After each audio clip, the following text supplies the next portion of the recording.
we're live. Hey EJ, how you doing? Hi, I'm doing good. A bit nervous, but let's do this. Yeah, it's going to be just a conversation. I haven't done this in a while as well. The last time I've done this was probably talking with Anna. So Yes, that with was Anna. how many months ago was that? I should I know it, can't even remember. but like 3 to 4 months. So it's good to be Mm, back. yeah, good estimate. I think so. So let me ask you a couple of questions that I have right in front of me. How's life in the Philippines? Life in the Philippines, it's pretty normal, just like the others. But maybe one thing that's different here is what they call people always refer to Filipinos as hospitable. So Mm. maybe that's one characteristic that I can say makes the Philippines different. Mm. So when people have guests in their houses, so people usually prepare a lot. Mm-hmm. They make sure they have enough foods in the table and they have enough entertainment. So people don't want anyone to call their party not so entertainable or Mm-hmm. not so engaging. So that's one. And also families in the Philippines are mostly big families. Uh huh. So I think that too makes it happier Mm-hmm. because you have your brothers and sisters. But for me, I'm the only girl, so uh, that's a sad part. But I have three brothers, so yeah, Would you say your family is quite big then? I think so because I have three brothers. I think It's pretty I think self-explanatory. the normal would be one to two. So Yeah, yeah. it's true. So, what's like the average family size in Philippines? You would say? Because I'm trying to grasp what a normal like let's say you have a friend. I mean, you Mm. probably like how many siblings do they have? Like on estimate. The of course the least is one, but the Mm. average would be Oh three to wow, five. And then yeah. I know someone who Mhm. has 12 siblings, 13, something like that. Mm. Wow. But what? How is that feasible? How is that? Let's say how's that still persists currently, right? It's Mm, still the norm. So yeah. tell me about like how the family structure. When what's a common age in Philippines to get married? I believe in South Korea it's around 31. Mm. Here actually, that's the sad thing, you know. Mm. The families with Mhm. like 12 Mhm. 12 children mostly are those in the poverty line or Mm. below the poverty line. I see. So I think it makes sense why, because of course if they don't have a job, Mhm. they lack the knowledge on family planning. Right. And yeah, so that's one. And then as if for your question, the Mhm. common age or the average age to get married, I would say it's still around 25 to 30. Mm. But the early pregnancy age is also high here. Mm. So that's also one. So that's why Philippines is also, even a small country, Mhm. the population is also high. Mm. Do you think that has a net like positive or net negative? Because doesn't that mean you also have like more labor? Um, you can't really say that it's wait. If you take into Yeah. consideration the unemployment rate here in the Philippines, Mhm. it's kind of net negative. Net But negative. on the positive note, there's a higher chance to create more businesses Mm. so that we can have more jobs for those powerhouse or those manpower. Mhm. But that advantage would go to the business owners, Right. Not to the diba? people. Right? Right. Yeah. Yeah, I was looking at American trends of when people would get married. It used to be around the 20s, I believe, and somewhere in the 1900s. I'm not too sure where. But as maybe it's the development or more civilized, I'm not really sure. But through development, and I think with um, the equal rights amongst women, I think it has kind of it has shifted. It has become later and later, and I think it's also due to the economic like cost of raising a children. So I think Mm. that's probably like a huge component of what dictates um, the family size, at least in America. And I think South Korea for sure, because I also talked with kind of parents in South Korea before, Mm. and they told me why the age, like why it's deemed a little bit later compared to other countries, is because just like the cost of raising a child is so much. Well, I actually agree with that. So Mm. that's one of the programs that's mostly being encouraged here, the Mm-hmm. family planning, Mm. to educate everyone about it, Yeah. to lessen the poverty Right. rate here. How would you? Okay, so you've described you're from Philippines. Have you ever? Mm, I'm kind of interested within the influence of Philippines. Before we've talked a little bit about how it's been always constantly attacked by other countries, and how that has kind of everlasting impacts currently on society, or does it even have any impact? Historically, I think Mm-hmm. influence wise, it's our natural resources. That's Right. the biggest contribution Philippines have. Mm-hmm. That's why that relates with your other question. That's why we're always attacked by or Mm-hmm. colonized by other countries, because Philippines actually has, I think, the herbs, Mm-hmm. the minerals, Mm-hmm. most of those things. So that's why. And then currently there's still negotiations who's really owning the one of the seas. Mm-hmm. So that's with China. It's a long issue that's currently going on. Yeah. But basically, yeah, those two. That's the influence from, and also the root crop. So I think Philippines has the largest supply export of the rice, Oh, and really? yeah, rice. And then corn, Mm-hmm. rice, corn. So basically all the wheat. Yeah. I didn't know that you guys applied to like rice nor corn. If I had to guess, I would actually I don't know where I would guess those crops would come from. Mm. And even banana, our Bananas. favorite. Bananas are filled from Philippines. Yeah. Oh, that's so fascinating. Would you say like Philippines is very agricultural based? Ah, yeah, definitely. Definitely. Definitely. Mhm. Mm. Because we have a lot of islands, Uh huh. Uh lands, huh. especially in the provinces. Uh So huh. most of those areas were used for farming. I see. And it's very habitable. It's very lucrative. The weather, the temperature is just perfect for nice Exactly. tasting Because bananas. Mhm. because in Korea, if it gets too cold, you can't Yeah. grow some types of plants, right? Mhm. Or some types of crops. Mhm. But here it's the rainy season and the sunny season or the Mhm. summer. Mhm. They go both ways, so it's kind of balanced. Oh, a perfect balance. That's amazing. Yeah. Yeah, South Korea, I would say it's heavily dependent upon I think manufacturing. Mm. I believe we have like almost a monopoly of certain chips. I forgot what chips that Samsung creates, but I believe it has a monopoly. But China is being it's competing with South Korea, trying to gain a little bit of the market share. But I believe like really big tech corporations, it accounts for a huge portion of South Korea's economy, which is really intriguing. While as like in China, I believe 1/3 of the real estate market it accounts for the the whole economy, which I found really alarming. There's a huge crisis going on right now, but I don't know how that's gonna pan out. Nor do I have enough competencies to talk about. But Philippines, let's now discuss a little bit about the beauties. You talked a little bit about the islands. I'm actually looking at the Mm. map right in front of me, and I'm seeing the countless. How many islands do you guys have? I believe like in the thousands. No. Yeah, we talked about this before. It's like Yeah. 1,107 Mm-hmm. or 1,701. Wow, you even know One the one exact. one oh seven or 701. One of those in the thousands. It Yeah, doesn't need to it's be in the precise. thousands. And what's so amazing about these islands? Would you say? These islands, I believe with that 1,000 plus, there Yeah. are more islands that are still not discovered as of the What? moment. Yeah.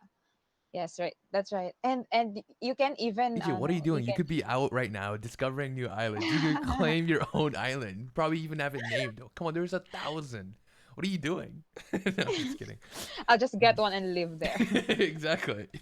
You could grow your own bananas, the rice. You talk about the perfect temperature. Yeah, why would you go anywhere else? I can live on my own and not worry about money. Yeah, I think so. As long as you continue to consume, I feel like those wildlife videos, of people Yeah. building their own houses from literally From scratch. mud. Yeah, from mud. Totally real.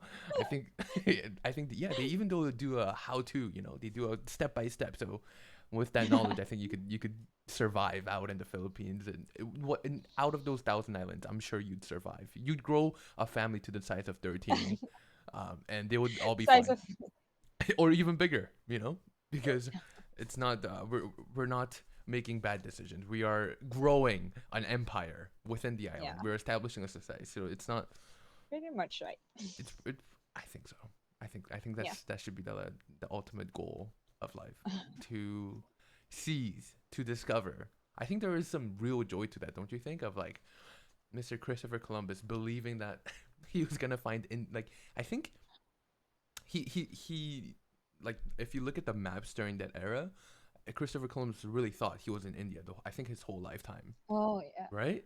And Mm. like think about how he was very charismatic. I heard from I don't know who he convinced, but it was Queen something. I forgot what the queen's name was, but she was a queen in Spain, and Columbus was so charismatic that he convinced her to fund. She says she's willing to sell her jewelry to fund the voyage. That's how Mm. good at talking, and Columbus was able to go to this land. It was America, and he claimed like, okay, this is amazing. There's resources, and there's so much abundant stuff. I'm gonna claim this. This is he established Asia, which was America. But I think that the sense of exploration of like mm, going out, having like a strong belief that there's something out there, and then also getting it, the reward aspect, which is like the resources, all the bounties. I think that just adds to kind of like the thrill. I don't think it's like, mm, would you say? Let's pretend you're Columbus. I mean, maybe there are probably already chronicles of like how he felt, but would you say Columbus, the voyage was much more intriguing, or was it the reward? Like it, I mean, of course, the best is when you travel and you get the rewards. It's both of it. That's like the best Mm. combination. But if you had to put only one as like the ultimate reward, would you value Christopher Columbus's voyage more intriguing, or like the journey itself, or the reward? What would you, in your terms? I think it would be the journey because if Yeah. you think about it, he will not start that voyage if he's not intrigued because he Mm. doesn't know anything. He's not Yeah. sure if he's going to find something, right? Mm-hmm. So he's putting all his stakes at that trip, Mm. and then he still did it. He still went to the trip, or he still wanted to do it. It's just like the same with traveling, Mm. like right now you're going to travel in different countries. Mm. Of course you're gonna Mm. spend a lot, Mm. and we're not sure what are we getting. We're not getting so much aside from traveling Mm. in those places. Mm. But what do you get in return? It's the experience. Mm. So I think being curious about that certain country, the Mm. culture, the Mm. people, the food, so that's what makes it meaningful Mm. for me. Yeah. Okay, talking about a little bit about travel. Which like have you visited Philippines islands before? Have you traveled? Mm-hmm. I have been, but most of them are just within. How do I call this? We have 1,000 islands, but we have like three big islands: Oh, Luzon, gotcha. Visayas, and I Mindanao. see. So I have traveled Luzon and one province in Visayas, but Mm-hmm. I haven't been in Mindanao. And the beautiful beaches, Boracay, Palawan, these are the tourist spots here. I Uh huh. haven't been into them, so I want to Yeah. soon. I think one of the a nice goal to have, I think, a bucket list would be visiting all the 1,001 islands. Just it's the journey. It's the journey. It's not more so of getting to the 1,000, but it's the journey of just seeing all the different designs. I mean, would you say like there's a reason why there's three major ones, most likely because of Mhm. the nice beaches, probably. I think that's probably the number one. Maybe the rock shapes, Yeah. but what makes you what do you think that only three islands really stand out of the thousands and hundreds?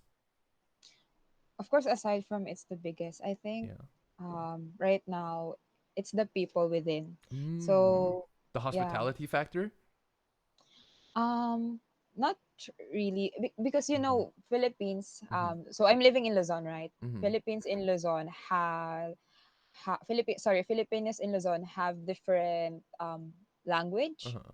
or dialect Dialect. from Okay. the people in Visayas Uh-huh. and from people in Mindanao. Mm-hmm. And religion wise, most in Luzon and Visayas are Catholics, Mm-hmm. while in Mindanao are Islam or Muslim. Ooh, So there's different cultures I within see. each major island. Yeah. Oh, that's so unique. Yeah.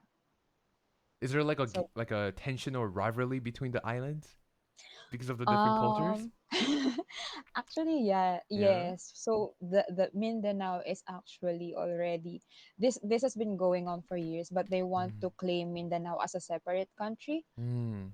Wow, not really? included. As a separate Yes, country? yes, as a separate country, mm. and that's been in talks for so long. There's been I don't want to call it war, Mm. but Like a some silent negotiate. Yeah, silent, cold something. Cold Oh, War. yes. Yeah. I see. That's going on. So because they want to set it apart, Mm. but um Do you? actually Mm. personally speaking, I don't want it to be that way because I love how diverse the culture of Philippines Right. is because it makes it so inclusive. Yeah. So yeah, but that's for me. I'm not sure or I'm not aware of why they want it, but I believe it's also because of their different beliefs Mm. that may not align with us. I see. Like I could see like the us versus them group kind of already forming. Do you think that within a country it has certain beliefs or values that's unique or certain cultural belief that everybody kind of mm, it relates to? I think that can't be, I mean, that's usual because, Mm-hmm. environment affects how people behave, right? Mm-hmm. So as long as you are with a certain group of people, Mm-hmm. your culture will be different from others. That's why there's also different culture from Asia in Europe and, Yeah. right? So, but since I think it's also because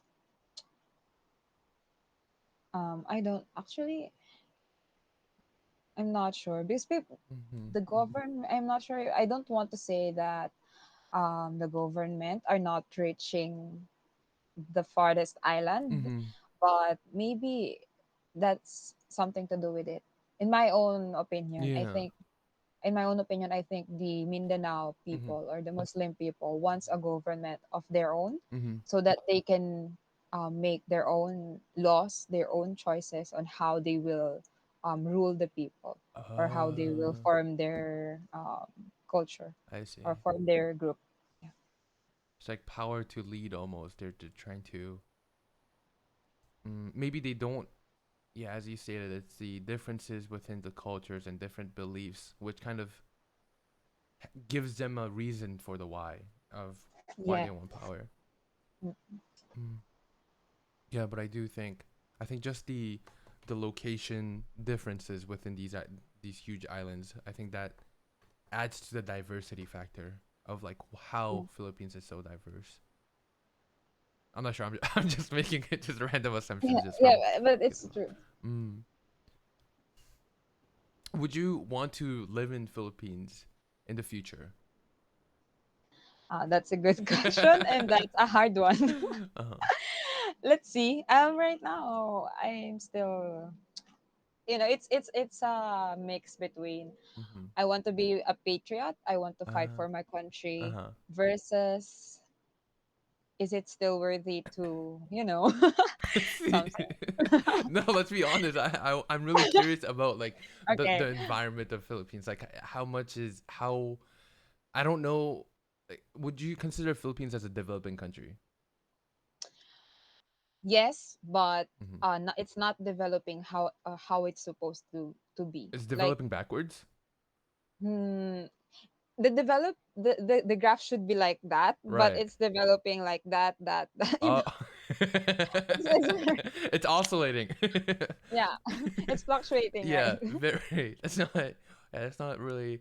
You want something stable, like a stable growth. That's always I think in the interest of the people, everybody wants stable growth. Yeah. Mm. Hmm. But even Or even uh-huh. if not really a stable growth, you Mm-hmm. just want to be confident that you're living in a country that puts the people into priority. Mm, yeah, I don't think Something like there's anything wrong with that. I think that's everybody wants it. Everybody, I think, deserves it. But it's again like with the law of scarcity. There's issues with, of course, with the unlimited desires that we all have. But what would you say? Like, talk to me a little bit about some of the not so beautiful aspects about Philippines, of living in Philippines. okay. Yeah. Uh, right now, that's the way that Mm-hmm. I speak of Philippines. I love the people. Yeah. I love the places. I Mm-hmm. love the food. I love everything. The most of them or most of the other Filipinos might get triggered by this, but Mm-hmm. I don't know. It's my opinion. It's the podcast. Mm-hmm.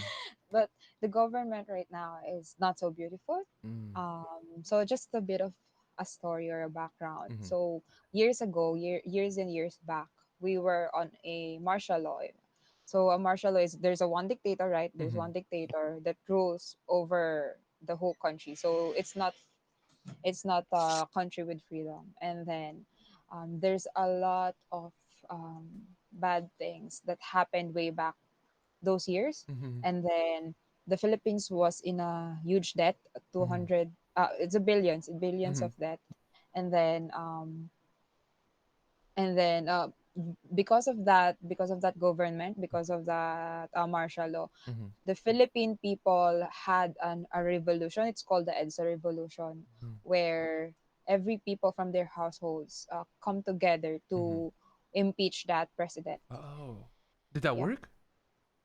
it worked. It worked. Nice. It works. That's why Philippines was set free. So, I mean, Mm. it was freedom based again. And then right after that, so this 2022 elections, there was a new candidate, Mm-hmm. and this candidate was Mm-hmm. the son of that. Um, Dictator? yes, Oh no! So the son of that we're repeating the dictator. cycle. That's the point. That's the point. And then of course, I know the history. We know the history. We Mm. studied about the history Right. in school. So we wanted a better Philippines, right? Mm-hmm. So we need a better leader, a leader Yeah. that's really looking into the people. Mm-hmm. And then I expected it not to be the same way again, Mm-hmm. but guess what? Who How did this won? person? Yeah. How did he gain power? How did he gain? Let's say I think people people are not in the same perspective as some of us, I see. because I won't be biased. There are some developments during that dictator's time. So Mm-hmm. I think there was a lot of infrastructures built, Mm-hmm. and then there are some developments, but the point is there are also a lot of people who died Mm-hmm. without basis, and a lot of things that happened. And that fact alone makes should make a person question one's leadership. And then it was also raised that it's not his don't pass the father's sin to the son. Mm-hmm. That makes sense, yeah. And I also believe that he's not it's not that way na his father's a dictator, that doesn't mean he will be too. Right. But the thing is, their family never admitted to the mistakes in the past. Mm-hmm. They always say that they did not do anything wrong, that Mm-hmm. everything was clean, things like that. So that's one.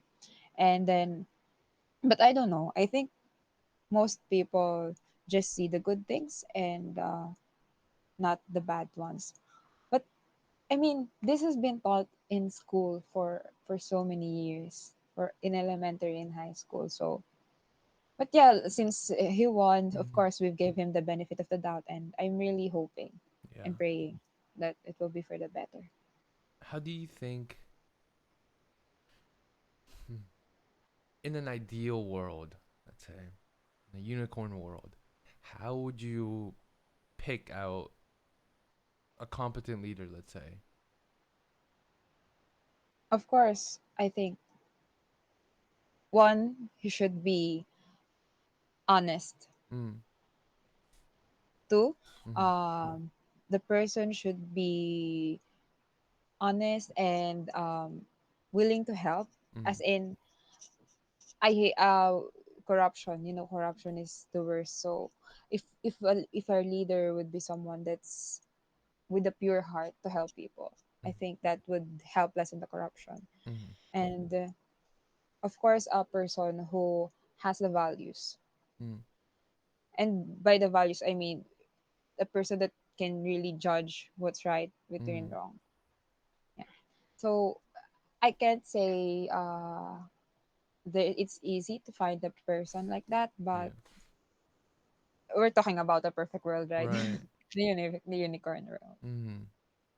And what do you think, like, within this perfect leader? I'm sure it's, for me, it's absurd that somehow the system like works, that we are able to organize three, at least in America, 350 million people, and we have a democratic process of electing someone, and this person is Mm-hmm. able to serve up to 8 years, and that power transition is, you know, it's acceptable, and for me, I can't understand.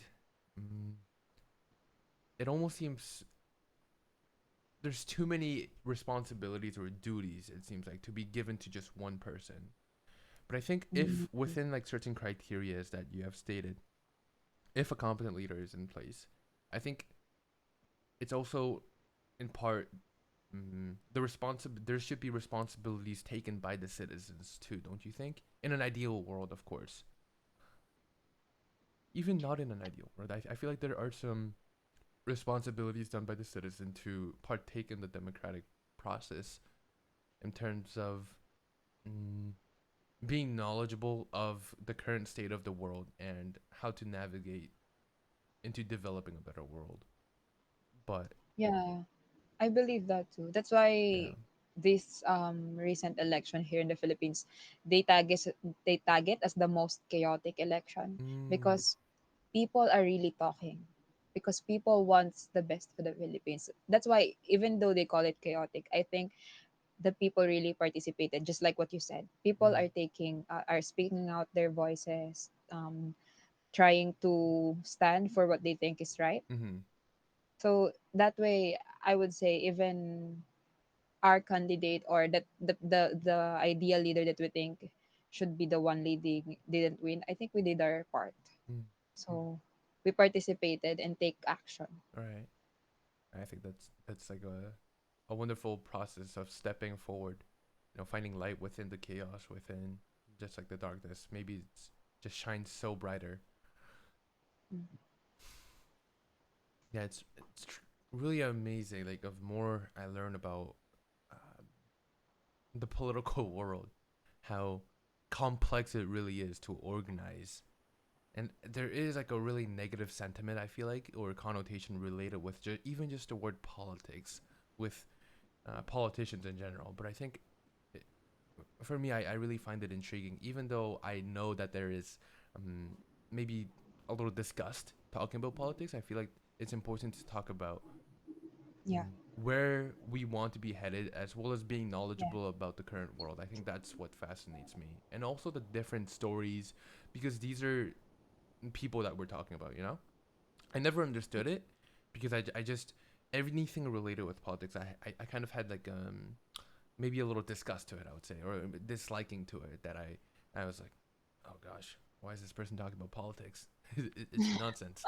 um but I was just in, I would say, in the depth of my ignorance, and I wasn't really wondering about how this impacts people, because any single policy, it has the ability to transform people's lives. and Yeah. actually, I'm the same with you. Like months ago, Yeah. I consider myself apolitical. I don't take Yeah. any sides. I Yeah. Me don't neither. want to Me talk too. about Me politics. too. Yeah, but I think that is a privilege you can also Yeah. have. You can only have if you are stable in life. For If you sure. don't experience the worst. For sure. So, and that's kind of unfair, Mm-hmm. because the people below the poverty line can't really use their voices. Right. Why? because they can be easily shut up by just anyone. Mm-hmm. You know, their voices won't matter that much. Mm-hmm. But people in the middle class, Mm-hmm. or just the normal people like us, we Right. can somehow do something. Mm-hmm. So yeah, that's why I think. And my friends also are that way. So Mm-hmm. I'm really thankful they explained it to me. Mm-hmm. That's wonderful. You got a good group of friends right there. Yeah. Yeah, that was. What would you say are some of the tragic things that you see? I want to try to get to the depth of the life in the Mm, Philippines. What would you okay. say a day to day life within mm, an average Philippine, average Filipino would be? A day-to-day life. Yeah. Uh, it would be the normal day-to-day life, like work, syempre, or work and families, obligations. There's Mm-hmm. nothing really special about it, Mm-hmm. but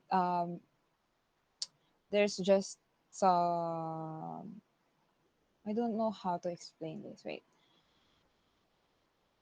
if you consider the country as a whole, Mm-hmm. there are certain problems that affect people.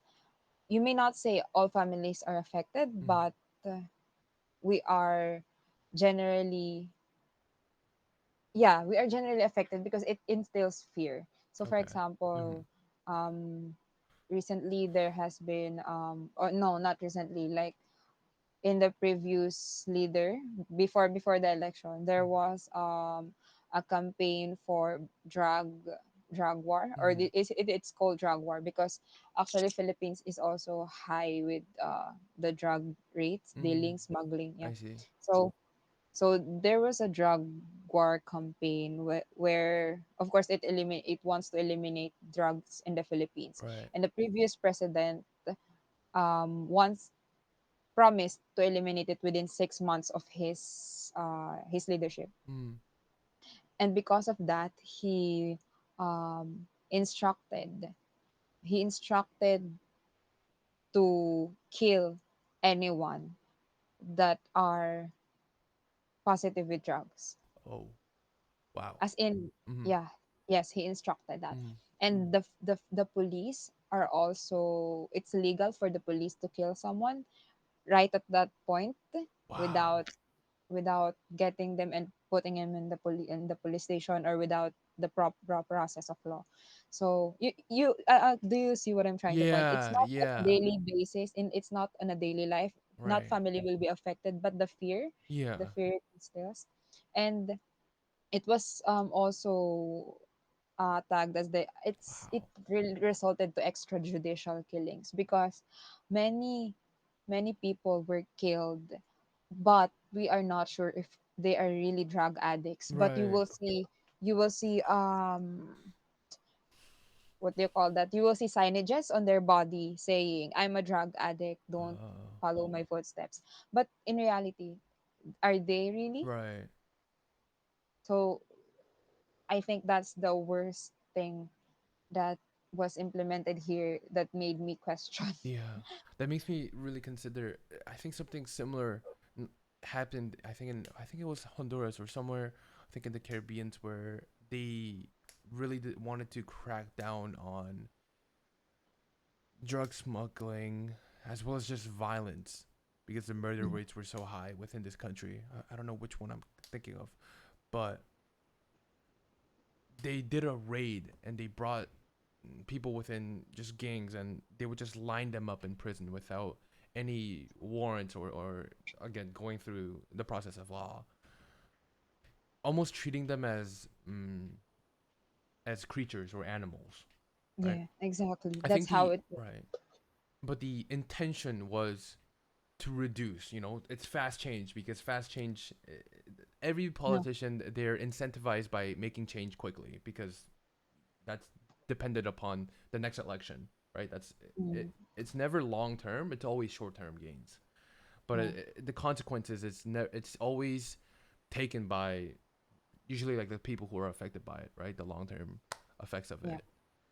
I I feel like the intention could be we want to reduce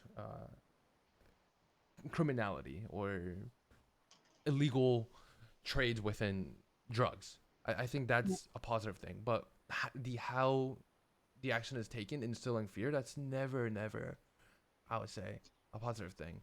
But I also wonder, like, it's never black or white, like these problems, because it's so deeply rooted, and also the cost.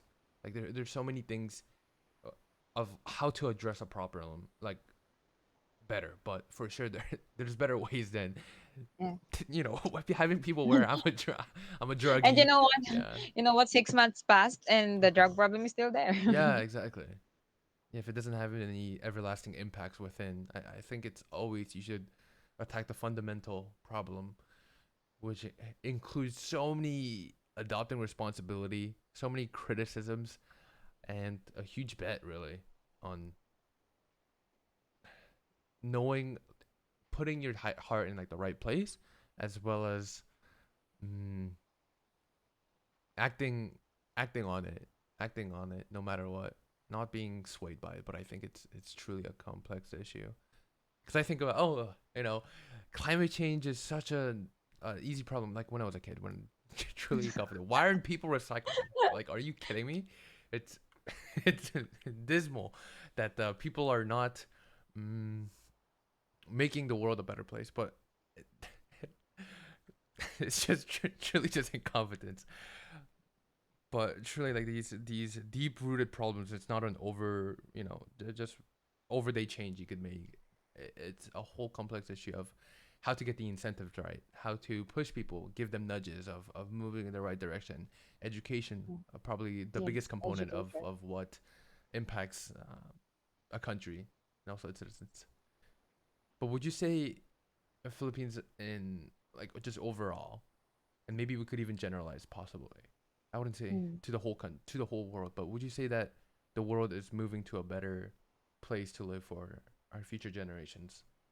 In the scheme of whole things, of just looking, taking into consideration mm, of all the great and the bad things. If you had to do like a benefit to consequence, or to the Yeah. negative kind of, I know it doesn't make any sense, but if you could kind of be the judge, would you say the future generation has a is will live in a better world to live in? I'd still like to say yes. Yeah. I don't want to be all negative and Mm. that. But if you think about it, Yeah. like technology wise, we're Mhm. doing better. Mhm. Education wise, I believe we're doing better too. Mhm. The whole world itself. Mhm. People are also being involved. Mhm. So I think you can still call it a better place to live in the future. Mhm. Yeah.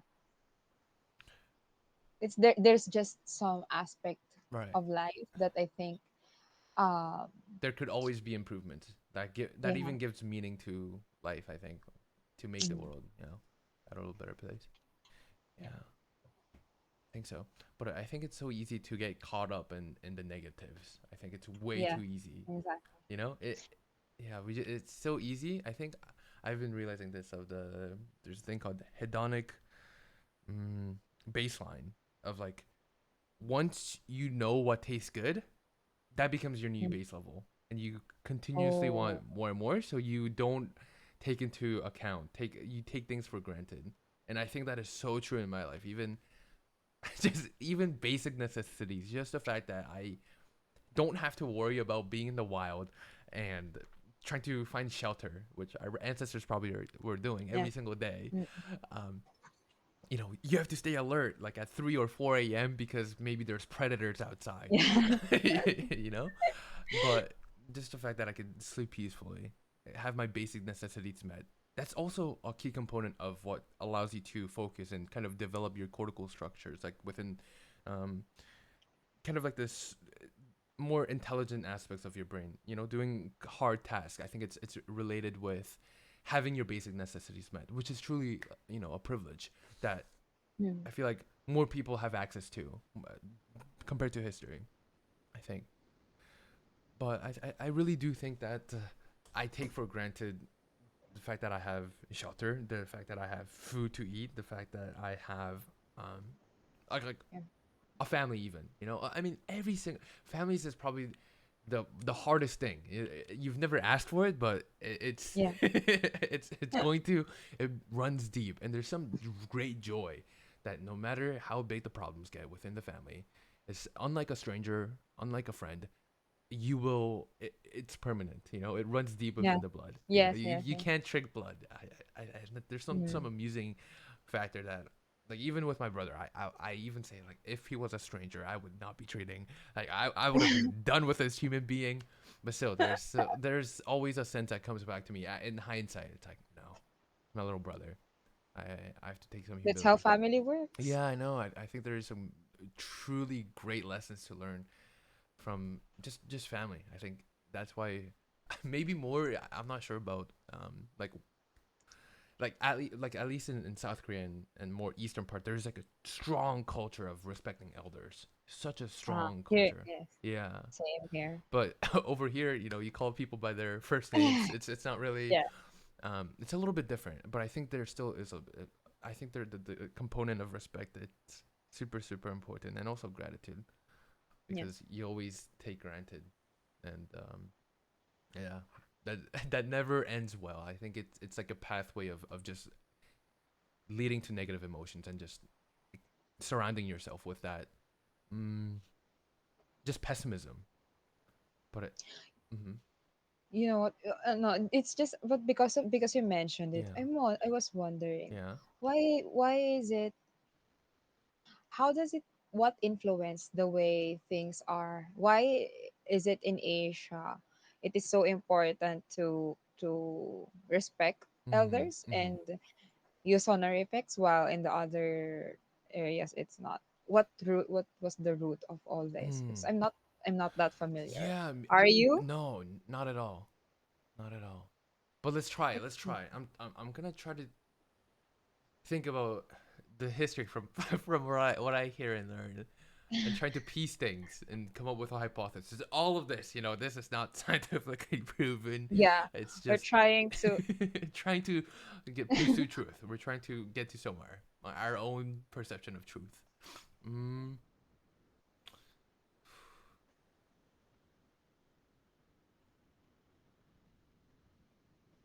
don't you think it's? No, I'm not sure. I'm not sure why it's more deeply rooted in Asia compared to other countries. I feel like worldwide though there is a strength. I think if I could generalize, I'm thinking about tribe mentality of, like, let's pretend Mm, mm, we were in a tribe. Okay, there's many families within a tribe, right?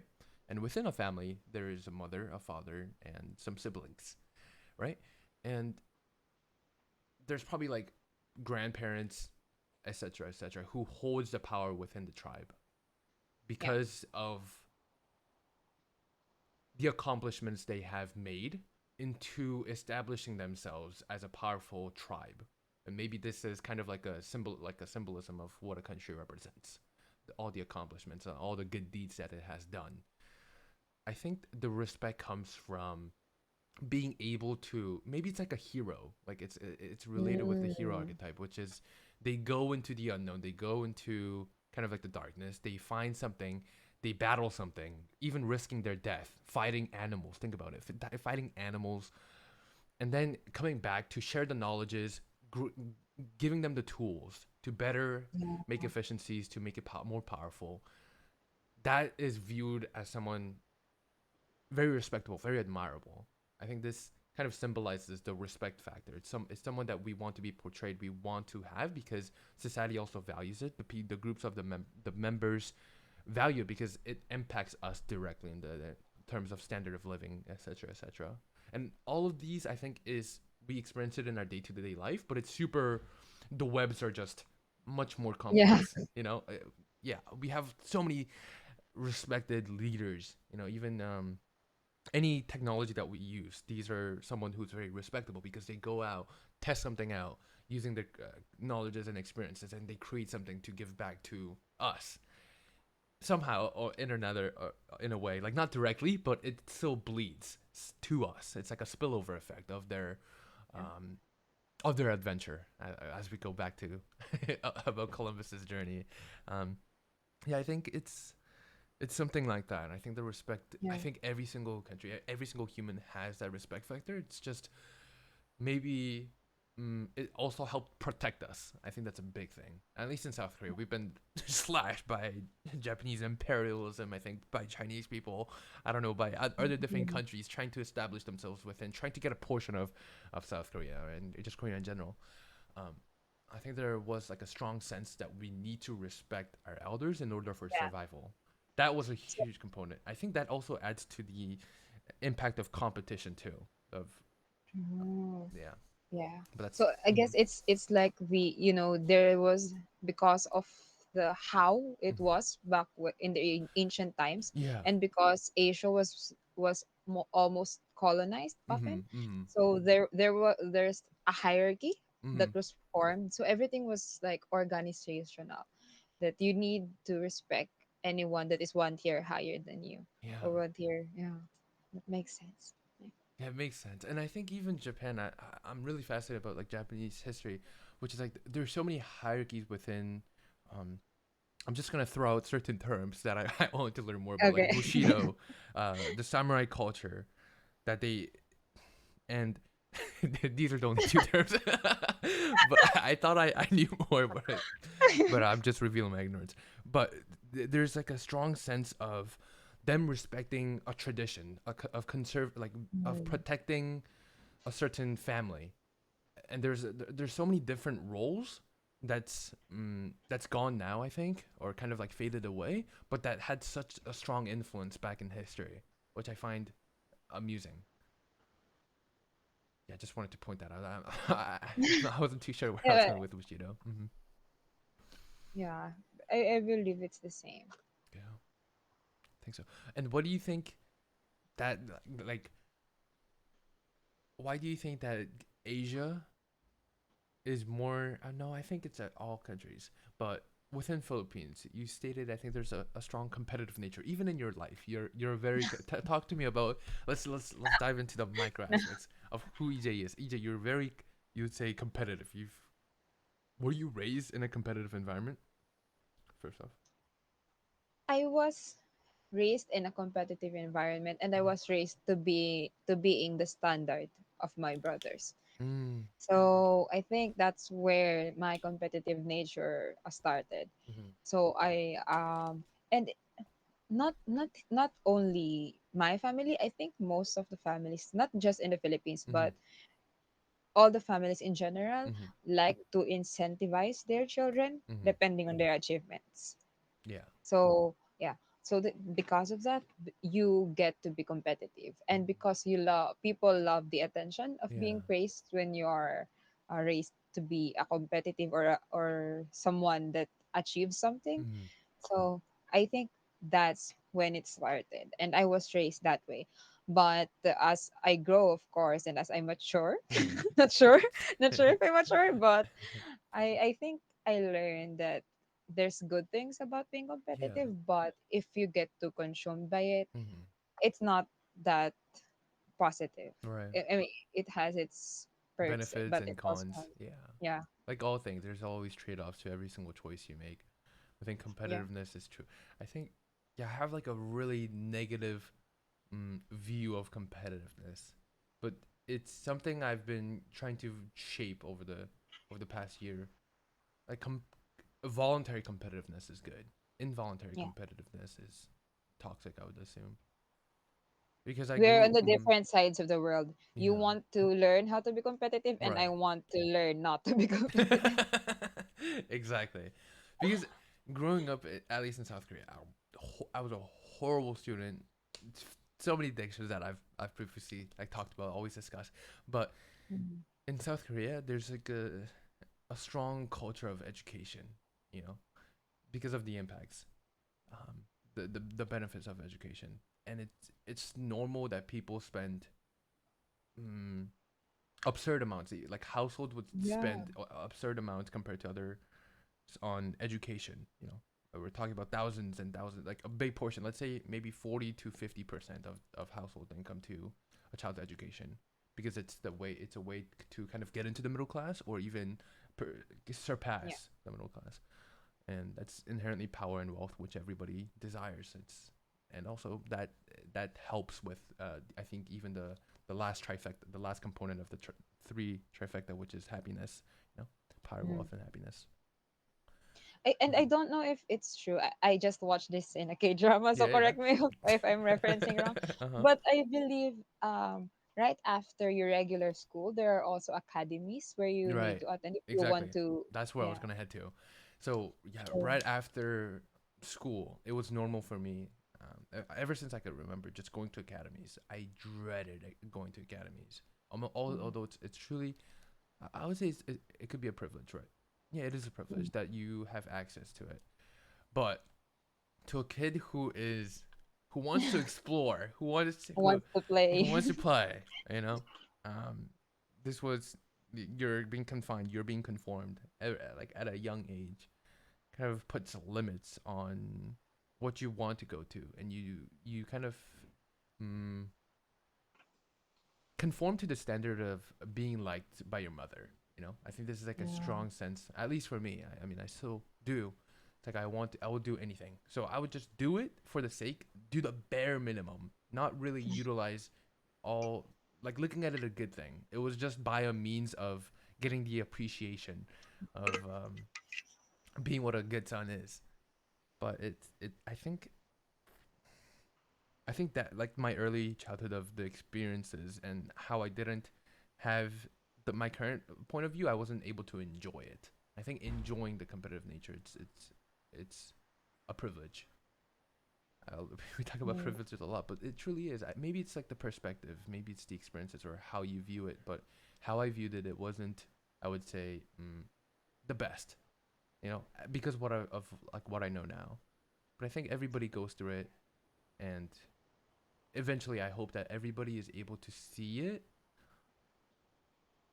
at the end. I hope that people see the benefits and they are able to make voluntary competitiveness instead of being mm. forced to. And for you, what takes you to be voluntarily competitive? What mindset? What mindset would you wish your yourself like 10 years ago would have I think to make you? Yeah. right now it's survival because of let's be honest, yeah, I'm not saying it like, oh, you know, I have the leisure. No, I don't think so. But I think it's, you know, it's not. I mean, I would say I'm not, you know, starving. I'm not dying, you know, anytime soon. But it's you need that, you need the hunger, and there are Yeah. problems which I True. just, you know, we all do. We all have problems that of like financial struggles, etc. That we just take on, but it's a huge driving force. I would say that hungry mentality. Yeah, yeah. I don't think it's. I don't want it to disappear because it allows me to. I think it's a strong motivational framework to be hungry, but because again, going back to the hedonic kind of like treadmill of you kind of pursue so many things, and once you have enough, once you feel like you have enough, then it just switches, then you're comfortable, and Oh, then you just lead to pleasure and just being comfortable where you are. But I really value just seeking discomfort. But I don't live up to it every single day. There's so many problems where I just consume and consume and consume. Um, and it's a even now I'm like reflecting. I'm feeling some pains and angst. But yeah, even I think it's a as long as you're aware of it and you want to change, I think that's where the power lies. It's that you want to, and I would say a strong want. It comes from like the necessities. I think it like of how the world is structured currently, and as long as there is opportunity, as long as there is hope, I think it's a wonderful system. But I'm not sure if that's the case in all over the world. Some people inherently, because of genetic lottery, they are born into a prosperous nation, which means they have a I guess a higher standard of living. But some people, due to unfortunate circumstances of genetic lottery, they are born into a developing country where they're literally fighting to get crumbs, get corn, yeah. corn soup. Yeah, I'm using corn soup as like because my mom kind of showed me the Africa like UNICEF documentaries, and then she would Uh, kind of tell me like, Jen, don't leave. any any corrupt. I know No, that. yeah, I heard that 1,000 times. yeah, me too. It's so common. It's so common. I didn't know how common this was, but it's everybody has watched these documentaries, and, and that's how I got the nickname of a vacuum cleaner in my household. Is that I would clean up the the Ever plates. plate. Yeah, but yeah, That's cool. I'm happy about that. Like that kind of I'm not sure if that's a tradition, but I really like that tradition. It's good. A little bit cruel, I would say, but overall pretty good. Because of this topic, I was Mm. wondering, so if you get comfortable with what you have, Yeah, then how do you stay voluntarily competitive, right? I think don't you agree with the there's a very common quote. It's you are you're what you eat. Mm, I can't recall the quote. It's so common, but you are the three people you surround yourself with, or um, Mm. tell me your friends and I'll show you the world, or tell Ah, me yeah, something like yeah, that. yeah. That, Deeply resonate with that because truly, like okay. the environment shapes me. The people I interact with, I imitate. You know, Yeah, using the language they use, the way they use facial expressions, the way they express themselves. I'm deeply like inspired by people who are able to articulate themselves and truly like speaking the truth, or at least like getting the perception that it is the truth with like credibility, the different persuasion techniques. I really admire people who are able to articulate themselves, and I try to surround myself with it by consuming like things like that. um that's why I'm here in the podcast. yeah, I think it's as long as you surround yourself with the right people, I don't think you will ever stay content. I think they're Yeah, yeah, because these people they force you. It's the accountability system. Think about how we, you know, our kind of like exclusive community that we have created. Although like yeah, I used to do like public live streams, now we've kind of done it like only Patreon exclusive because like it's like you're paying like to be a part of something, to be a part of community, and it's much more intimate and close, which I care. I want to emphasize the importance of like intimacy and yes, like being able to be deeply honest. Although the truth it could be harsh, it could be not comforting. I want to do that instead of conforming to the masses and saying what I think mm, they want to be heard. You know, I that yeah, that I makes I sense. I yeah I feel disgusted afterwards. It's almost like I'm putting a mask, and then the I just feel like resentment, like of like how why did I do that? Am I that? Can I not? Am I not a man of integrity of character? And that's why I really value the accountability aspect that we have of having like-minded people within a community. I mean, everybody, it's like welcome, but at the same time, we hold ourselves up to a certain standard, and that for me has been truly impactful in how I live out my life, and like how I plan to as well. I think it's yeah, surrounding yourself with who you want to Yeah, become. Yeah, that makes sense. Yeah. yeah, It's a really common one hmm that you tend to forget, right. but But hearing it's a it from good the right reminder. people, it's also like Yeah. hearing it from the right people. I think like when I hear like certain cliche quotes, then I just one ear in, one ear out.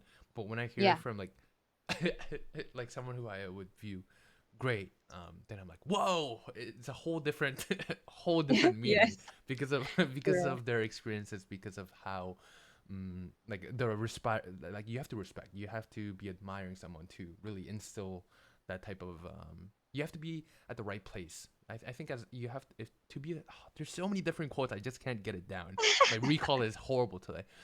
Not not just today, guys, every single day, but it's like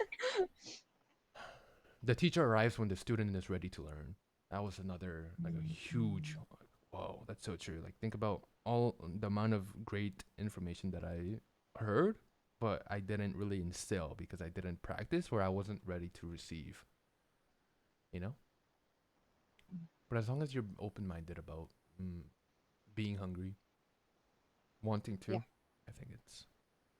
And improving, Yeah. constantly improving. Yeah. But there's always I also feel like negative emotions in terms of like comparison. You know, although I want to live Mm, with the aspect of not comparing yourself with others, but who you are with yesterday. It's almost like a mantra at this point. But inherently, if you don't have, there are going to be negative emotions because you set a goal of having. So anything you perceive with others having, yeah. it could kind of bleed because you are pursuing the path.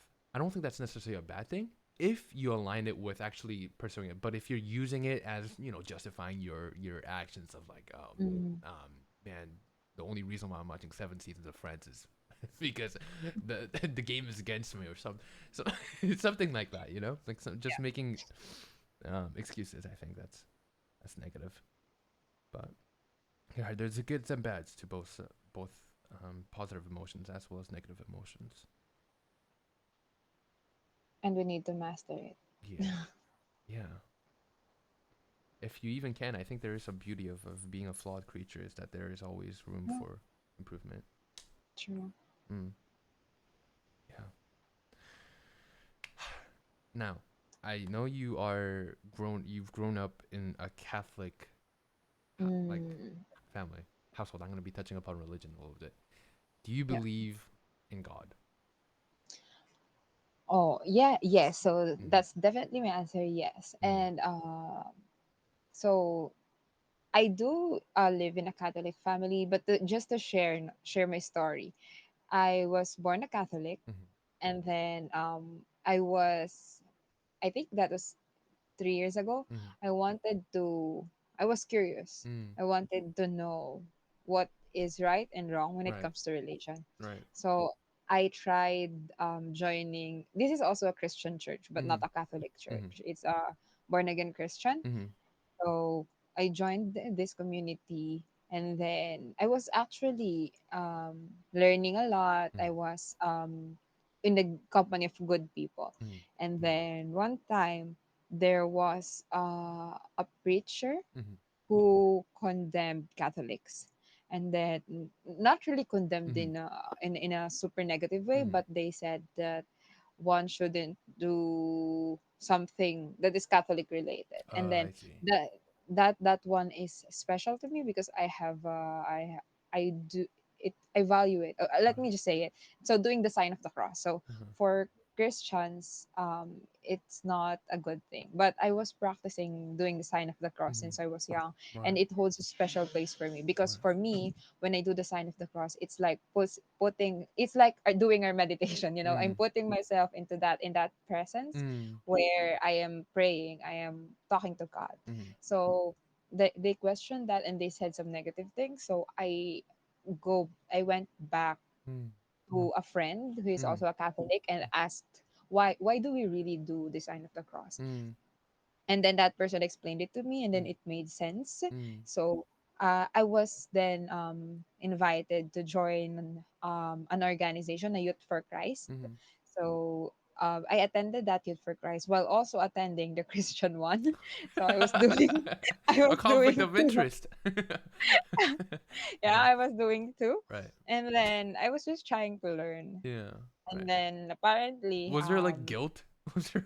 I feel like, and, oh and Jesus, oh God. You're like switching between the two, like the Christian but or it's the same God, yeah, it's the it's same the God, same but God. I think it's for me when because I have like a similar story in South Korea, truly just Christian, raised up in a Christian Okay. family, but then over here I went to Catholic, I had to go to Catholic school, and Okay. for me it was like two Jesuses, two gods. Although it was like the same story, I was like, oh God, oh Jesus, oh shoot, I'm like mixing, you know. But it didn't last long because Okay. I was because in the Catholic organization I joined it's what I forgot the name. It's Apollo something. Uh huh. But it's a lesson. Then there's a book that was given to me. Mm-hmm. It's called Know the Truth. Mm. And then all the Catholic rituals, or not rituals actually, all Uh the huh. Catholic traditions are listed down there, and then it has an explanation.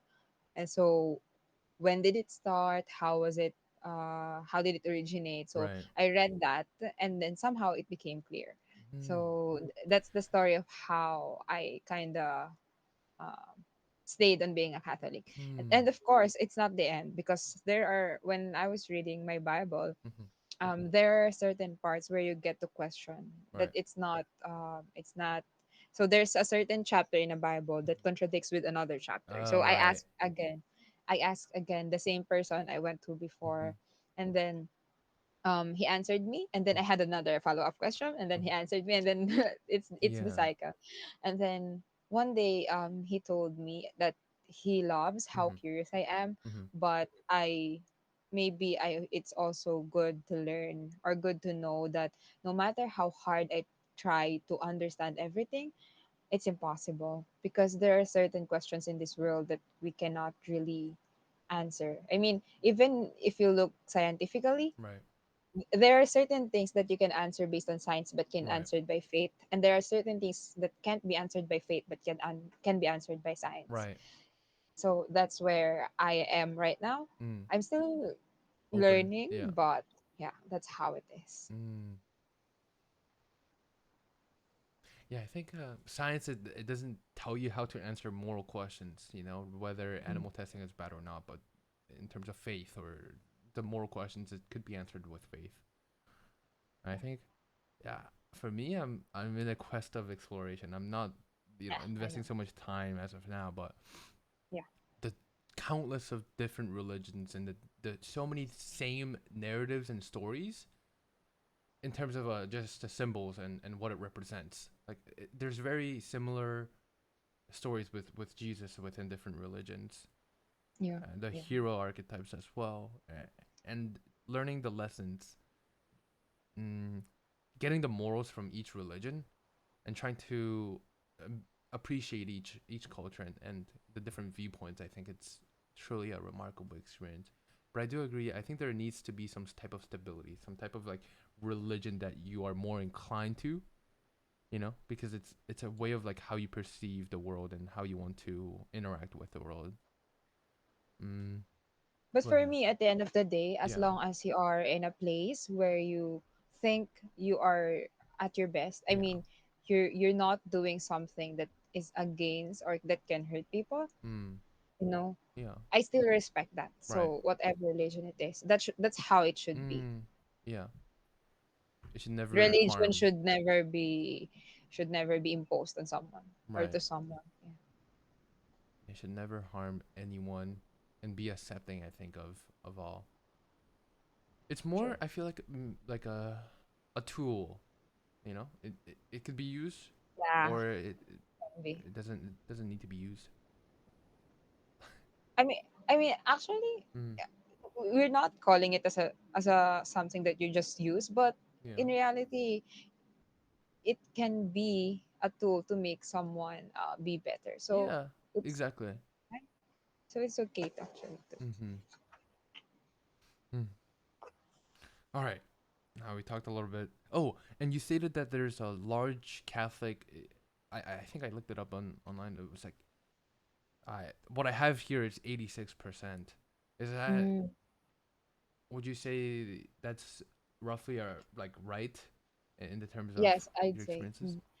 What would Because we were colonized, right, by the right? Spanish, and Catholic religion was bought by the Spanish, Mm-hmm. and we were colonized for 300 plus years. Mm-hmm. So during those time, the majority of people are Mm-hmm. Catholics, Mm-hmm. and the non-Catholics were a few. Mm-hmm. And then I believe, don't quote me on this, but Mm-hmm. I believe when the American colonized us, that's when it started, the Christian, born again Christian religion started. So it's so majority here. So I would say 80 would be Catholic, and Mm-hmm. then let's say 10 to 15 would be born again Christian. Then there's the other.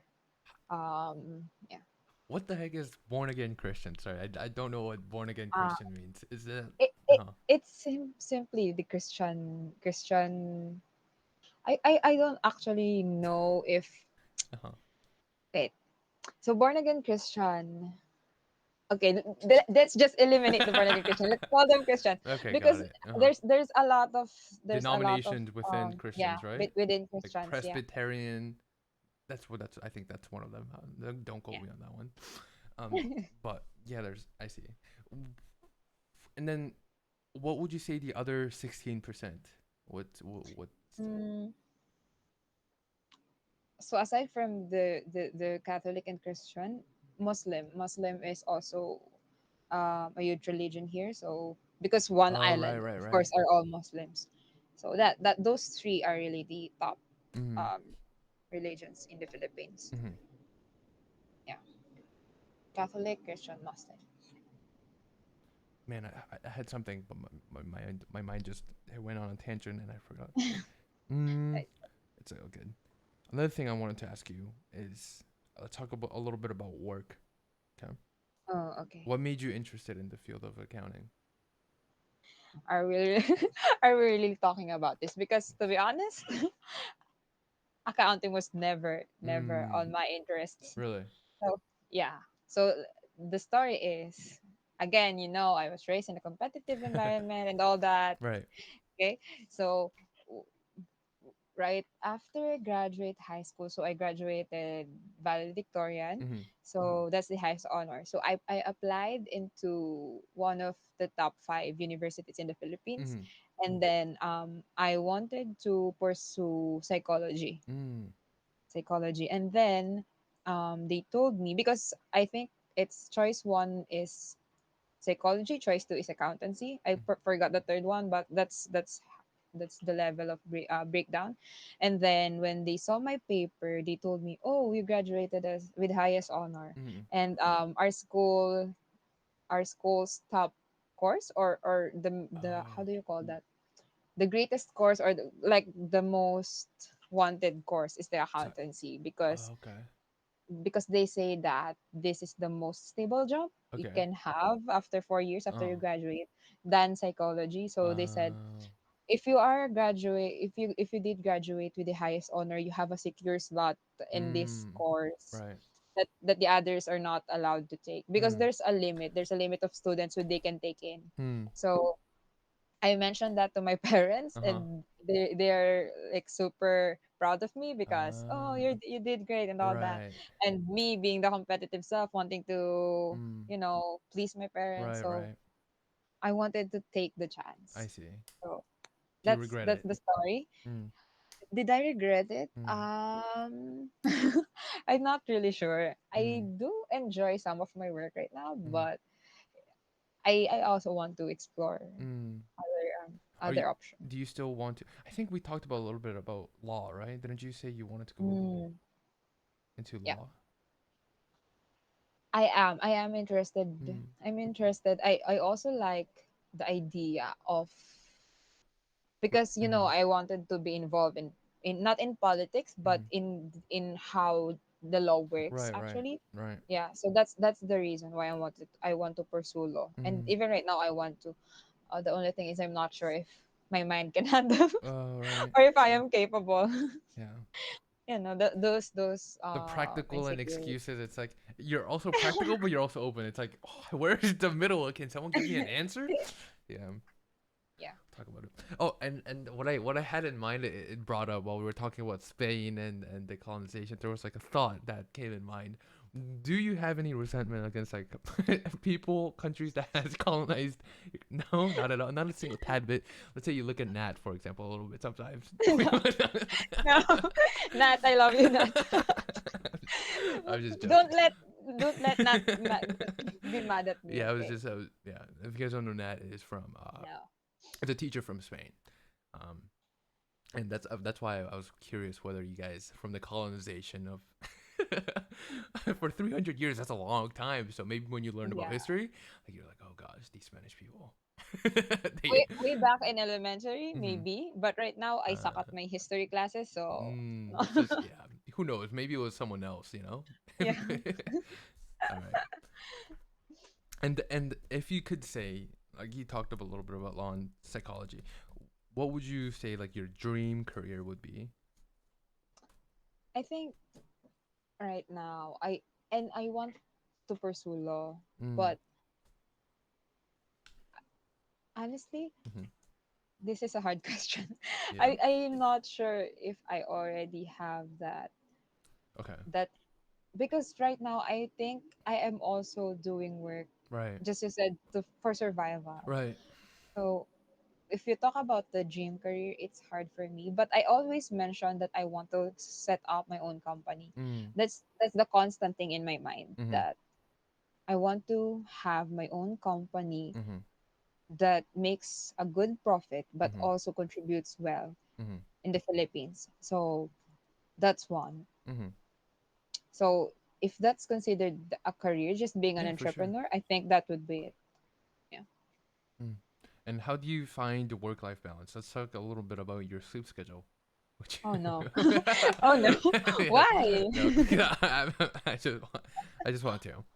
I think it's I don't think there is like it's just life, right? It's just I kind of want to know a little bit about like about kind of like your the mentality aspect behind it. But currently, tell me a little bit about the the work life balance. Okay. Yeah. So previously, I was actually working on a normal shift. So that's my Right. previous work. It's a normal shift, 8 a.m. to 5 p.m. work, Mhm. and then just that. But the thing is, that is not actually the case. So in my previous work, I work 8 a.m. to, I don't know, 1 a.m. and then sleep for just some hours. Mm. Yeah, that's how it works previously. That's Yeah. why it took a toll on me after 2 years. Right. But I'm proud I actually stayed up to 2 years with How? that schedule. Yeah. So after 2 years, I decided this will not be good for me. And also, when I joined the community, I was preparing for an exam. Mm. So that's also one of the reasons I quit my previous job, because Mm. I'm trying to pursue licenses and certifications right now. Right. So I left that company, and then I joined a new company, Mm. which is also a good company. But the thing is, the open slot will be a US account. So I will be handling a Canada account for this company. And Mm. then the time difference would be as if it's always a graveyard shift. So I Yeah. will be working 8 p.m. to 5 a.m. So that's how it will work. So I've thought about it. And then I realized after all these years, I've been a night owl. So Mm. I thought I can handle, I think, or even right now, I think I can handle it. So I Mhm. tried that position, and then actually I like it better this way, to be honest, Yeah. because yeah, because in the night it's quiet. I Mm. can focus on the work, Mm. and then just focus solely on whatever I need to finish, and Mm. then in the morning when my family wakes up, I Mm. can join them for breakfast or just have a little chit chat, Mm. and then I can, because the work is not as hard as before. Mm. So I have separate time for myself. I So see. as you know, I reached season 7 of Friends. Yeah. But Mhm. aside from that, I can also do other errands. So Right. if I can go and socialize, meet Mm. with friends that I've Mm. never met for so long since the pandemic, or I can now think of business Mhm. startups. Mhm. So I recently started up a business, just Mm. a small one. Mhm. It's like right now I can say that I somehow have my work life balance, unlike Mm. before that it's purely work. So Mm. although my sleep schedule, I know there's no sleep schedule.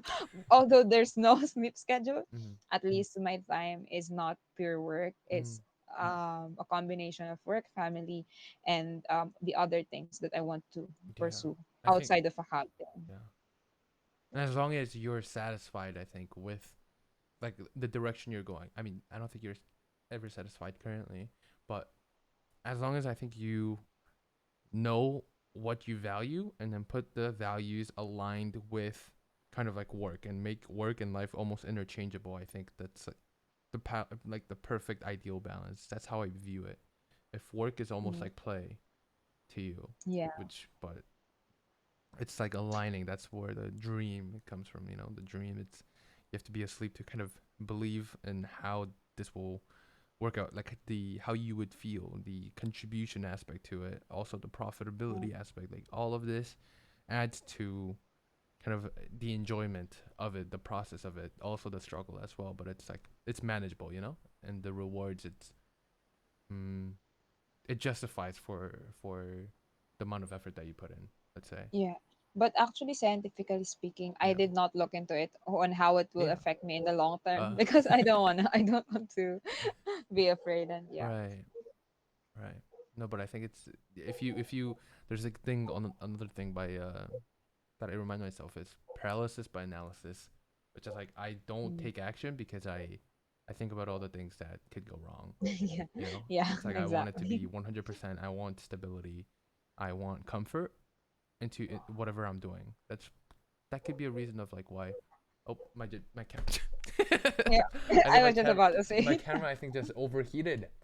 Okay, no Okay. worries. Let's Let's see. see if I could turn it back on. How tragic is this? Is it back on? No, not Yeah, yet. I Oh, think so. yeah. It is. Yeah, where was I? Dang it, I lost. Wait. You were talking about the Oh yeah, paralysis paralysis by analysis. Yeah. analysis. Yeah, as long as no, I don't. It's only maybe I'm not saying anything. Maybe I'm just using words. Now that I think, how can I? Man, yeah, I think truly like my lack of focus. It's been I need to be more sharpened. I need to sharpen it. But it's you. I value like security and comfort, and you need to believe that the security aspect comes from like if you pursue this path, the rewards are almost guaranteed. You don't want Mm. mm, a high risk or high reward. You want to take on as minimum risk but get the highest returns. And I think that's what Yeah. like I value as like security. Like but I think it's important. Like if you really want the rewards, which is uncommon, I think you really do have to take those high risks. And failure is just part of The the part of it. process. Yeah, especially since we're younger, we Yeah. can afford it. Whether if we're in our 40s or 50s. No, I don't How think so. how I how still think old do you think though. it starts to be not okay? No, I think that's just an excuse that I make so that I act probably earlier. I don't think as long Yeah, as you're but breathing. we Yeah. hear that often, right? Yeah. I mean, It's never too late, but you think it really is too late? Oh, yeah. dang. I mean, sometimes people say you should make all your mistakes now Hmm. because at a certain time it will be too late. Oh, Right. your camera's on again. Yeah, yeah. I think it's Yeah, but overheated. yeah, Uh-huh. when do we know if it's too late? Like, I don't. Yeah, it's hard to know. I think so. But I think the best way to kind of comprehend the question is that as long as you're living, as long as you're breathing, there is opportunity for you to kind of Yeah. improve in whichever way. Like just making time, like the time aspect. It's say, God, there's not never enough. I think while even talking about that, just doing, it's like I I'm beginning to realize like that action is so important. Inaction has its consequences, and if you just think about the negatives, then you will not take it. You have to mm, just risk it. But as Mhm. easy as that sounds in practical terms, as well as like how it impacts your daily life, it's more responsibilities. So it's like you have to be willing to face and adopt those responsibilities. I think. Yeah, I Yeah. agree. And I think, I don't know, I think as long as Mm-hmm. we should stop caring too much on how people, Perceive you. yeah, and or would react with our failures. Although Yeah. some of it we should consider, but at the end of the day, as Right. long as you learn something from it. Yeah. I think so. I think we are judged too harshly about the failures and like, oh man, I saw this person starting this project and oh gosh, it was horrible. Thank gosh I didn't take on that adventure. But if you limit yourself to only that, one adventure or that one project, then we're You're stuck. you're just conforming to what they are stating. You Yeah. have to use that kind of as fuel for you to, as Mr. Goggins always states, that you have to take their souls by not stopping. Yeah, I love that. Mm, okay. I want to kind of talk a little bit about productivity. Do you think, like, when you are working, or what type of activity makes you lose track of time, right? Aside from watching 7 seasons Mhm. of Friends within 3 days. No. Wait. So aside from that, because Right. that's the level of leisure that is not at all productive. Mm. That's a type of rest. So I think journaling. I don't want to Mm. say work because work is kind of work is productive, that's true, and Right. you lose track of time, Right. but it's draining you. Yeah. So aside from that, let's not talk too much about the work side. Mm. I think it would be the artistic or creative side. So Mm. I love journaling. Mm. So I tend to be a bit OC. So Mm. if I don't like how I wrote something, because I do creative journaling, Mm. so if I don't like how I wrote something, I would repeat it. Rewrite it. And Mm. yeah, and anything that just is creative. Mm. Yeah. And aside from that, I think reading. Mm.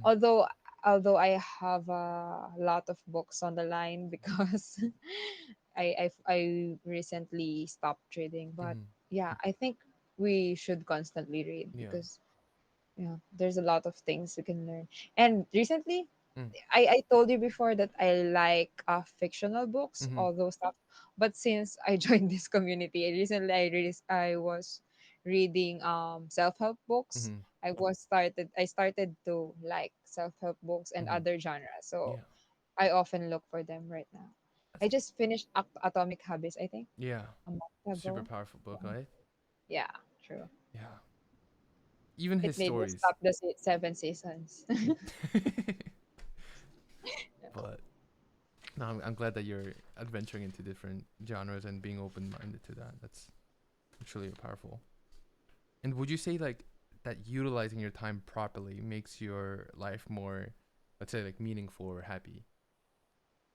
Definitely, I think, because I personally I told you I enjoy watching Friends, I enjoy all that. But if I binge watch a series Mm-hmm. in one whole day without getting up, without even eating, Yeah. sometimes you just want to finish it all, you don't even eat. After that day, you don't really feel satisfied, I Mm-hmm. mean, you consumed a lot, it's satisfying for your eyes, but you will think afterwards, was it worth it? Mm-hmm. Something like that. If it's 1 to 2 episodes, as long as there's a maximum or a limit each Mm-hmm. day, that's okay. But we should still do action each day, I think. Yeah. Whatever it is, whatever hobby or whatever task that Mm. you think would make you feel rewarded or make you feel fulfilled at the end of each day, I think that's okay, as long as you think you're doing something, not just purely resting the Yeah. whole day. If that makes sense. But how do you think like you align yourself? Do you think it's like abiding with your conscience? Like your conscience tells you that this is meaningful? Mm, I just I realized. think, Uh huh. yeah, maybe being aware of what do you value, Mm-hmm. being aware of what do you value, because for me, I don't know, just simply finishing a book that I want to finish for a long time now, Mm-hmm. that is something productive. Or just talking with my brother, that is something productive Yeah. already. So things like that. It differs person per person in what they value. I agree. Hmm. Then I guess this next question really doesn't make sense. Which is, Okay. does life have a reason? You've Oh, given so many reasons to live. of course it has. I mean, why do we live? Why do we live if not for something, right? Mm. Why do you live, Jin? I'm not sure. Mm. I'm not sure how to answer if I was asked why do I live, but I'm sure it's for something. And do you think it's that something is already determined, or is that something is created? I think it's created, or no, as you journey in life Mm-hmm. or as you explore your life, you will discover it. It's not it's not something that is No, is it really created? I mean, Yeah. discovering it Right. does that mean it is created? That's what's playing through my mind. Mm. I think it's like the issue I have with fate. You know, it makes it more Mm. wonderful if you could describe it as like I was destined to this to do this. You know, you could say let's say it's like a amazing, wonderful singer, Johnny Cash. I don't know if you're into like guitar, but if you listen to Johnny Cash, like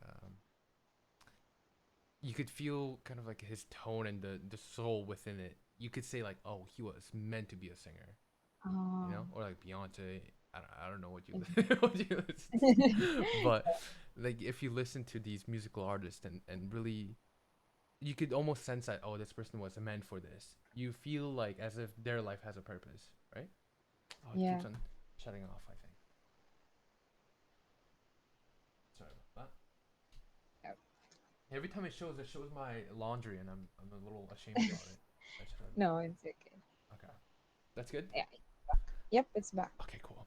Yeah, so I think it's Here we go yeah, again, here we right? go again.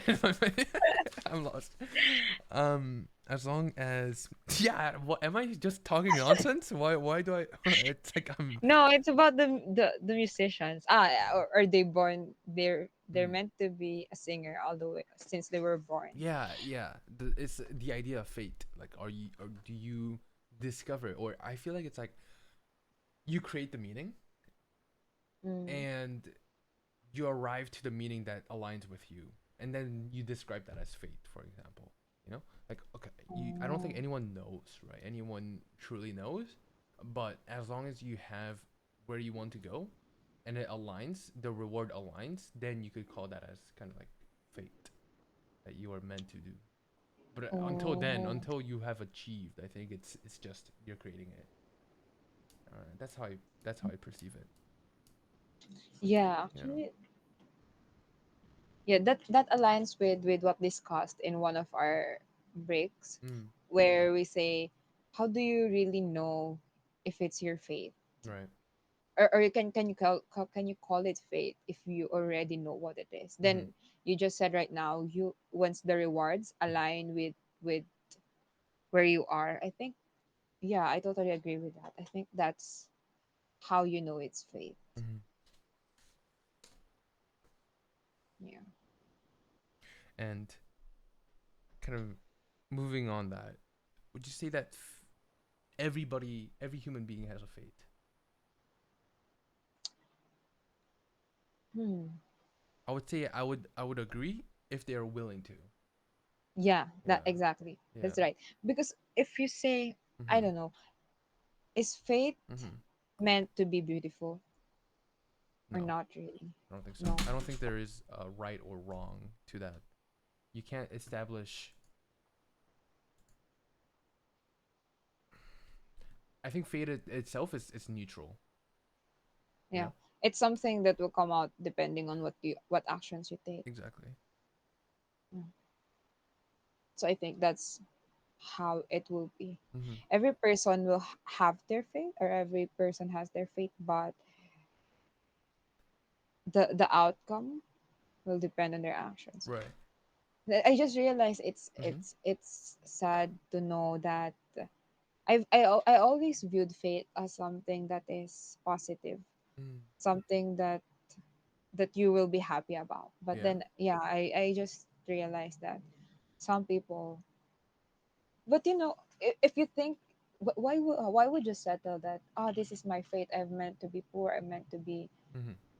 I'm not meant to be rich, then why would you settle that is your fate, right? I mean, this is me trying to change my fate. this is me Okay. trying, this is Right. me trying to question if fate can be Mm-hmm. changed, Of course. Of course. As I stated, I think it's as long as you have a certain goal of like who you want to become. Yeah. You know, it's the journey, and if it aligns with the reward, if you agree with it, then it becomes your fate. If you don't Yeah. accept, then it's not. You know, Yeah. fate. Yeah. That's why I've always viewed fate as something beautiful, because Hmm. for me, I won't settle with the fate that is not. Right. Yeah. Yeah. It is.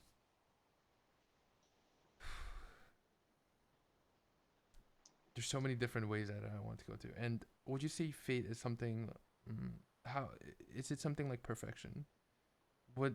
How do you describe perfection? It's kind of Perfect. like a pursuit of. Pursuit of perfection. Yeah. I've never really understood what perfection means for something. Mm-hmm. I mean, I know, of course, in exam, if nothing's wrong, then you're Yeah. perfect in an examination. But in life, Mm-hmm. is there any life that is currently perfect? I don't think so. No. So it's really hard to Define or define. describe perfection. Yeah, yeah, for But me. what would you say it's something like? Because you have an understanding of what perfection is, right? Or else you Mm. wouldn't know. Mm-hmm. Is it what? What is it? How would you describe it? At least not define, but describe. Well, if it's a description, I think when you have an abundance of everything, Mm. even the scarce resources that is naturally scarce, Mm-hmm. if you have abundance of that, maybe that can be somewhat called the perfect state. Mm. I don't know if that if that's something that makes sense. Just, I think I understand with the abundance, but wouldn't abundance of, mm, I think abundance of a certain value that you're inclined to as well, right? It's like Yeah. abundance of carbon emissions is not perfection. Yeah. Right, you know Yeah. what I mean? True. Yeah, Yeah.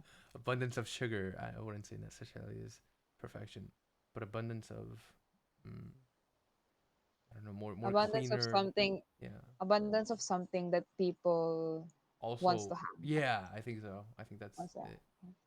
and that's probably the concept of status, like high status and power. No, not necessarily, because they're also confined by its limits. I think perfection cannot be. It's not. It's unattainable, but it's something that we aspire to. Yeah, always. Yeah, and I think that's the role of the artist. They do that so perfectly well. That's why it's valued. It's almost invaluable. It's priceless. If you see, we looked at the prices of Mona Lisa and Mm. these paintings, tens of millions, billions even. And if we look at these paintings, it's they're doing such a great job of pursuing their perfection, their ideal of truth. You know, But even Mona Lisa has the imperfection. right? Imperfection in the perfect. Yeah. But I mean, there's you could say that about any, because beauty is like the eye of the beholder, but it's still the Yeah, true. Mm. pursuing that perfection, pursuing Yeah. something so realistic, so surreal, that almost seems to transcend even like the painting of Adam Mm. and God Yeah. by Michelangelo. It's just you're trying to project the highest ideal, abstracting the themes Mm. and just Yeah, projecting that. I think that is what perfection yeah, is. yeah, that's But what in it is. terms of Michelangelo, maybe that's not perfect. In terms of other people, other critics, that's not perfect. You could always find flaws, but it's the attempt to. I think it's the Yes, attempt yeah, in it projecting. Yeah. Mm. makes sense now. And the pursuit of doing your best to Mm-hmm. achieve it. Mm. And I kind of want to talk a little bit about the future. Would you say Mm. that I would say the current state of the world is quite uncertain. Like there's quite a lot of turmoils going. I mean, every single day, Yeah. there's never a year where it's truly calm because it requires so much power, so much effort to keep everything stable. A lot of work is required. But for example, like Sri Lanka, I heard that they were not able to repay their debts and they're in a Mm. political like crisis currently, and not just Sri Lanka, but in terms of the conflict between Ukraine and Russia, China and Yeah. Taiwan, um, Mm-hmm. in Panama, Germany. There's these riots, there's political instabilities, and how it affects the people. Uh, Maybe it's because I was quite naive and I wasn't aware that these events were also happening in the past, like as I, like in maybe even last year. But currently, I feel like just from what I see, I feel like the world is very uncertain. I'm not trying to instill fear or anything. Just I guess like from my interpretation of the current news, I would say. Would you say that it is possible for the world to come to an end by the hands of humans? Actually, I am also afraid that will happen because right now I think it's possible. Yeah. It's possible. I think because but as long as the majority of people are not Hmm. or are active on contradicting what is currently happening Yeah. in their own country, Yeah. I think there is a hope Yeah. that it will not happen. Because although the government, because right now the government is the powerful, Mm-hmm. and anyone who is in the power can dictate what's happening or what's going to happen. Right. But when the people or when the citizens started to, I know people are already realize this, but if all as in everyone come Mm-hmm. together, Mm-hmm. I think we can still do change or outthrow something Right. that's currently happening. It's But yeah, mhm. I am also afraid because who thought that nuclear bombs will be sent, Right. right? I mean, it will kill a lot of innocent lives, but it happened anyway. So it's a scary thing, actually. Mm. Yeah, but I think also like that adds to the importance of like how we live out our lives, and like also like the service, but how we want to live our lives. It's because of all these threats that give importance to our actions and what we Yeah. value. I think, especially in And times of actually, darkness. the question would be, with all those people, with all those citizens, what's the percentage of people being involved? Because if it's just minor, or let's say less than 10%, Mm-hmm. then we're doomed. Yeah, it depends to the app.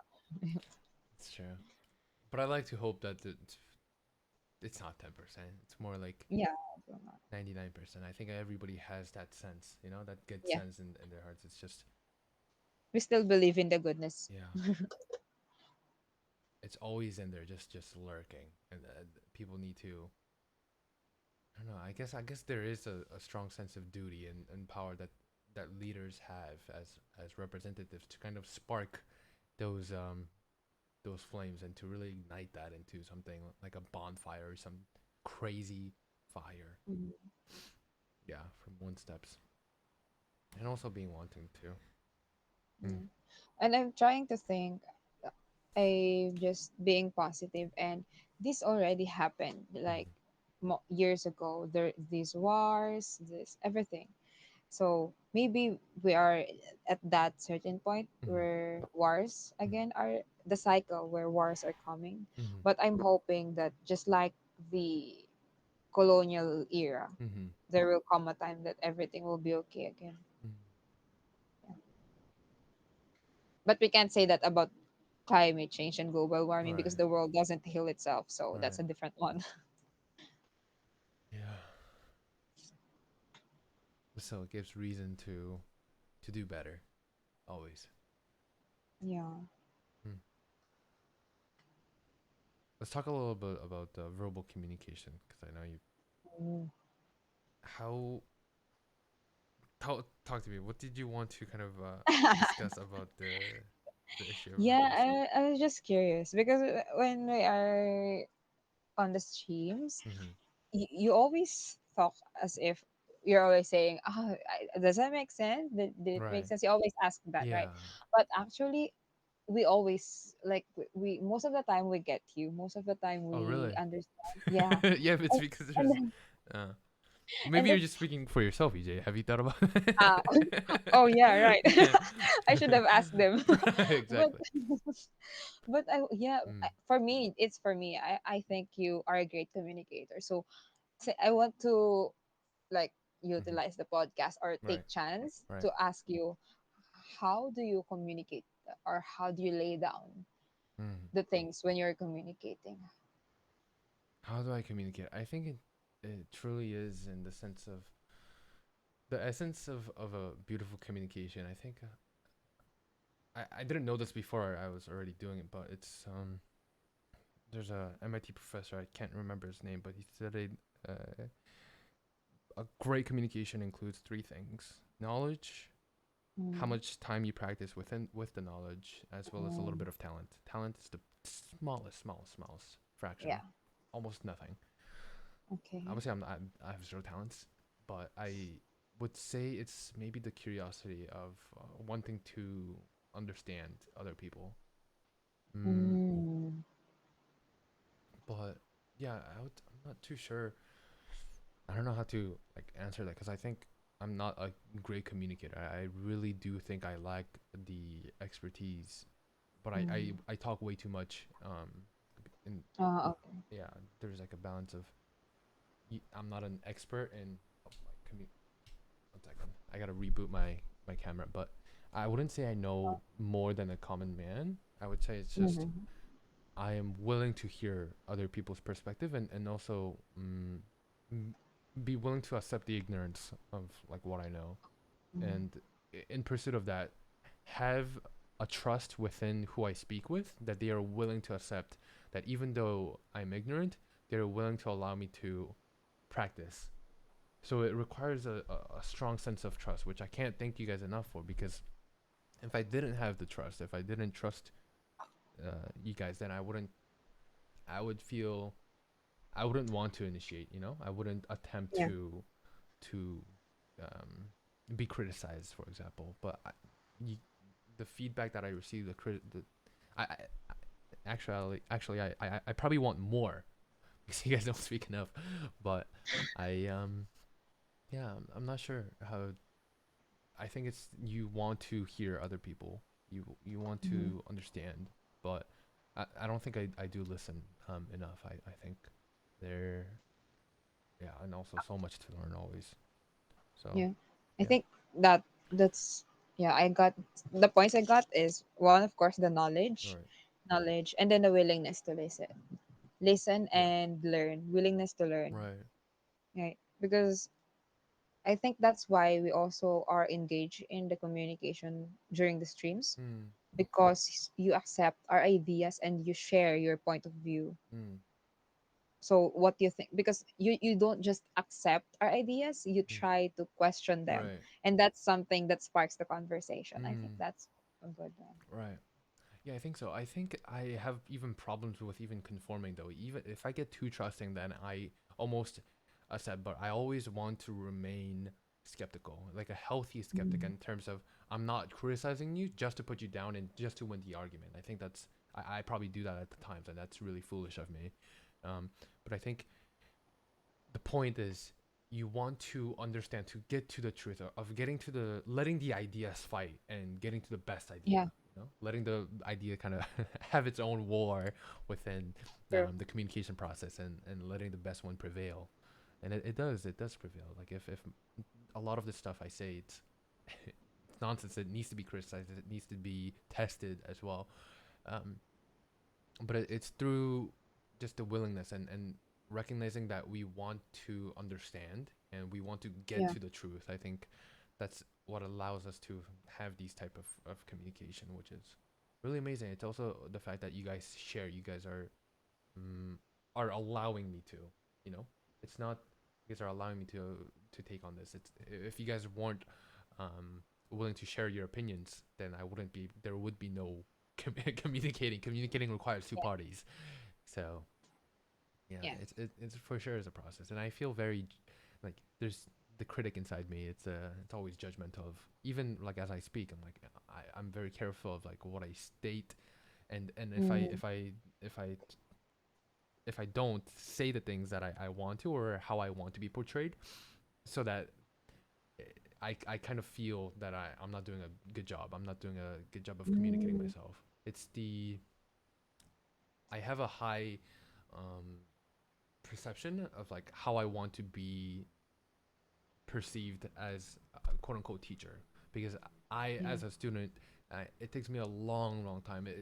If it's not, if the person doesn't know, like it doesn't digest the information well, I could definitely sense it as a student, you know. But Mm, if I That's why like great teachers are so hard to find, because these people have practice and they are able to use very simplistic words. They are able to, you know, this the Feynman technique. They're able to teach what they know to like even a 6 year old, and if they are able to do that, then they're undefeatable. They are unstoppable. I admire people who are able to articulate themselves, and maybe it's my way of imitating them. You know, I think it's mm, yeah. And we talk about imitation and going back to like we have to surround ourselves to people who we want to be like. You know? yeah. Yeah.